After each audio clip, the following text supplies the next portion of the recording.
Crude oil उत्पादन घटाने को लेकर ओपेक प्लस देशों की घोषणा के बाद सऊदी अरब ने कहा है कि अमेरिका की तरफ से उत्पादन कटौती लागू करने के फैसले को 1 महीने टालने की मांग है। उत्पादन कटौती की घोषणा को लेकर अमेरिका ने कड़ी आपत्ति जताई और कहा था कि इस फैसले का असर उसके और सऊदी अरब के रिश्तों पर पड़ेगा।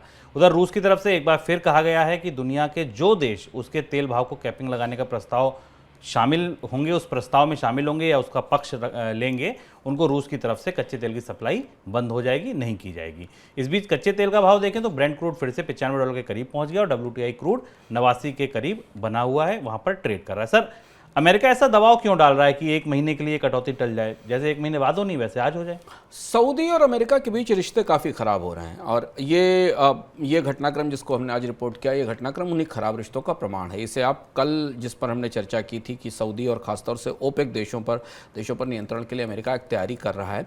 सऊदी अरब ने यह कहा, सऊदी अरब की तरफ से आरोप लगाया गया कि अमेरिका ओपेक के कुछ देशों को इस बात के लिए बाध्य कर रहा है कि वो अपने उत्पादन में कटौती तत्काल लागू ना करें, यानी बाजार में सप्लाई और आपूर्ति बनी रहे जिससे कि कीमतों में बहुत तेज तुरंत बढ़ोतरी ना हो। हालांकि अमेरिका की तरफ से इसको लेकर तीखी प्रतिक्रिया दी गई, लेकिन ये इस बात का संकेत है कि सऊदी अरब और अमेरिका के बीच के रिश्ते, खासतौर से एनर्जी के क्षेत्र में रिश्ते और ज़्यादा ख़राब हो रहे हैं और इससे इस बात की भी संभावना बनती दिखाई दे रही है कि अमेरिकी प्रशासन को आने वाले समय में कुछ ऐसे कदम उठाने पर बाध्य होना पड़ सकता है जिन कदमों का असर सऊदी अरब और ओपेक के कारोबारी हितों पर दिखाई देगा।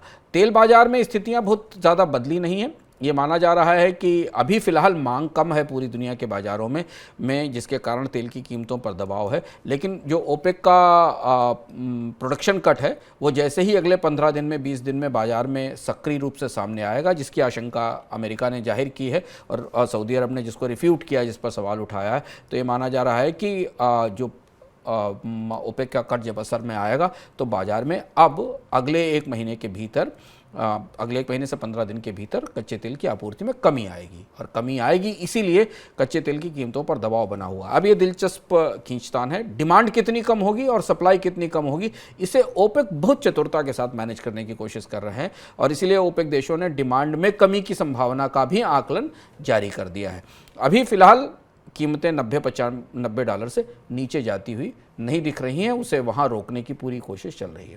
सर, G7 देश जो कैपिंग की तैयारी कर रहे थे, वो बात कहां तक पहुंची? वो बात, उसमें एक बड़ा घटनाक्रम जो हाल फिलहाल में दिखाई दिया। 5 दिसंबर की तारीख तय की गई है शुभम, जिसमें जहां के बाद रूस के तेल के ऊपर कैपिंग लगाई जाएगी, यानी रूस के तेल की एक कीमत तय की जाएगी जिस कीमत से नीचे उसे तेल बेचना पड़ेगा। अमेरिकी अधिकारियों ने दुनिया के तेल बाजार को और अंतर्राष्ट्रीय स्तर पर इस बात के संकेत दिए कि चूंकि 5 दिसंबर के बाद कैपिंग आनी है तो इसलिए यूरोप की कंपनियां जो तेल सप्लाई करती हैं या क्रूड सप्लाई करती हैं, उन्होंने एडवांस में रूस से सौदे करने शुरू कर दिए हैं, विंटर्स की तैयारी के कारण भी और वैसे भी कैपिंग आने के बाद भी। और ऐसा माना जा रहा है कि रूस उन्हें क्रूड के का जो बेंचमार्क प्राइस है उससे कम 25 से $20 पर बैरल नीचे तेल सप्लाई कर रहा है। जो यूराल ग्रेड का क्रूड है, जिस यूराल ग्रेड का क्रूड जो रशिया का क्रूड माना जाता है और जो बिकता है, वो करीब ब्रेंट फ्यूचर से $17 डिस्काउंट पर 75 के आसपास बिक रहा है। जो अभी सौदे हुए हैं वो सौदे ब्रेंट से नीचे $75 पर हुए हैं। बीच में डिस्काउंट $30 पर बैरल के आसपास भी था। इससे ये संकेत लगाया जा रहा है कि रूस भी भीतरी तौर पर इस बात की तैयारी कर रहा है कि जब 5 दिसंबर से कैपिंग आएगी तब कीमतें कम करनी होंगी और इसलिए उसने पहले से ही उन कीमतों पर सौदे करने शुरू कर दिए। हालांकि अभी अधिकृत रूप से यूरोपियन यूनियन के देशों के बीच कैपिंग को लेकर पूरी समग्र सहमति नहीं बनी है, पर अमेरिका और कई प्रमुख देश इस दिशा में बढ़ रहे हैं। दिसंबर के पहले हफ्ते में इस पर फैसला होगा कि रूस पर कैपिंग कब और कैसे लागू की जाएगी। सर, भारत के संदर्भ में एक सवाल और ज़रूरी है। आज कुछ ऐसी खबरें छपी हैं कि इंडस्ट्री ने ये दबाव बनाया, सरकार से ये कहा है, अपील की है कि आप कैपिंग अगर आती है रूस के तेल पर तो उसमें शामिल ना हो। दुविधा क्यों है इसको लेकर? दुविधा क्या, भारत के उद्योगों को इससे सबसे ज़्यादा, खासतौर से तेल कंपनियों को सबसे बड़ा फायदा रूस के सस्ते कच्चे तेल से हो रहा है। भारत डिप्लोमेटिकली रूस का सस्ता कच्चा तेल खरीदने पर जो स्टैंड ले रहा है उसका असर में भारत में पेट्रोल डीजल की कीमतों पर नहीं दिखाई दिया है। जो भी सस्ता कच्चा तेल आयात भी हुआ है उससे भारत में कीमतें कम नहीं हुई, पर उद्योग इस बात पर दबाव बना रहे हैं, खासतौर से प्रमुख रिफाइनिंग कंपनियां इस बात पर जरूर दबाव बना रही हैं क्योंकि उन्हें सस्ता कच्चा तेल चाहिए और उन्हें उसके मार्जिन के फायदे मिल रहे हैं। मान लीजिए हमें मान लें कि $75 के आसपास अभी यूरोप में डील हो रही है और क्रूड $95 पर है। इसी रेट पर अगर भारत की कंपनियां आयात करके अपने यहाँ प्रोडक्ट रिफाइन करके उसे बेच रही हैं और यूरोप के बाजार को अभी से लेकर अगले कुछ सालों तक पेट्रोल उत्पादों की ज़रूरत होगी, तो कंपनियों का इस बात पर दबाव है कि भारत डिप्लोमेटिक स्टैंड लेकर रूस के कच्चे तेल की रूस पर कैपिंग लगाने की जो मुहिम है उसमें शामिल ना हो। रूस ने भी कहा है कि जो लोग कैपिंग की मुहिम का समर्थन करेंगे उन्हें हम तेल नहीं बेचेंगे। इसमें प्रमुख रूप से भारत और चीन जैसे देश हैं।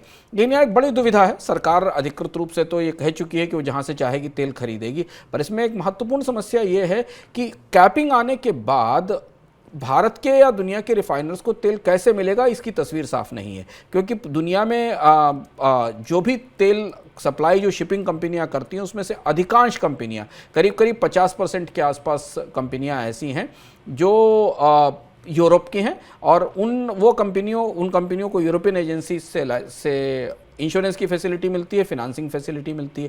कैपिंग में जो नियम आने वाला वो नियम ये है कि यदि कैपिंग लगेगी तो फिर इन कंपनियों को उस सीमा से अधिक कीमत पर तेल के सौदे नहीं करने होंगे। तो वो तेल की आपूर्ति कैसे होगी अगर भारत इस कैपिंग की मुहिम से अलग भी रहता है और उसे समर्थन नहीं भी देता है, तब भी क्या वो तेल की आपूर्ति हो पाएगी, ये एक सवाल रहेगा। दूसरी तरफ रूस ने एक धमकी और दी है। क्या धमकी दी है? उसने ये कहा है कि अगर उसकी शर्तें नहीं मानी गई तो ब्लैक सी के रास्ते यूक्रेन से अनाज की सप्लाई के लिए जो डील हुई थी वह इससे पीछे हट सकता है। रूस अगर इस डील से पीछे हटता है तो ब्लैक सी के रास्ते दुनिया भर में पहुंचने वाले अनाज की सप्लाई रुक जाएगी। सर, सबसे पहली बात तो जिस डील से पीछे हटने की बात चल रही है, ये डील क्या थी? शुभ मिसाल, जुलाई में एक समझौता हुआ था। हमें याद होगा कि मार्च अप्रैल में रूस और यूक्रेन युद्ध शुरू होने के बाद पूरी दुनिया में अचानक खाद्य संकट का ऐलान हुआ था। गेहूं की, चावल की, कॉर्न की और फर्टिलाइज़र रॉ मटेरियल की कीमतों में बड़ी बढ़ोतरी हुई थी और उसके सबसे ज़्यादा असर पड़ा था अरब के और अफ्रीका के देशों पर।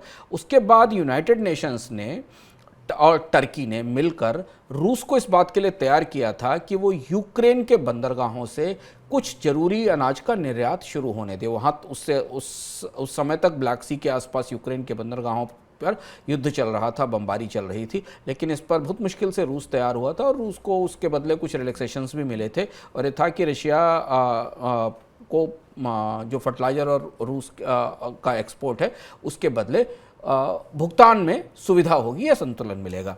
अब जो चर्चा रॉयटर्स की स्पेशल स्टोरी है जिसमें ये रशियन एम्बेसडर ने यूनाइटेड नेशंस में ये कहा है, जिनका नाम गेनादी गैतिलोव है, उन्होंने कहा है कि रूस से जो वादे किए गए थे उन वादों को पूरा नहीं किया गया और इसलिए ये संधि अब खतरे में पड़ रही है।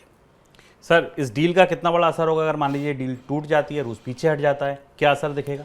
और फिर हम उसी तरफ बढ़ रहे हैं जो स्थिति हमने जुलाई से पहले देखी थी।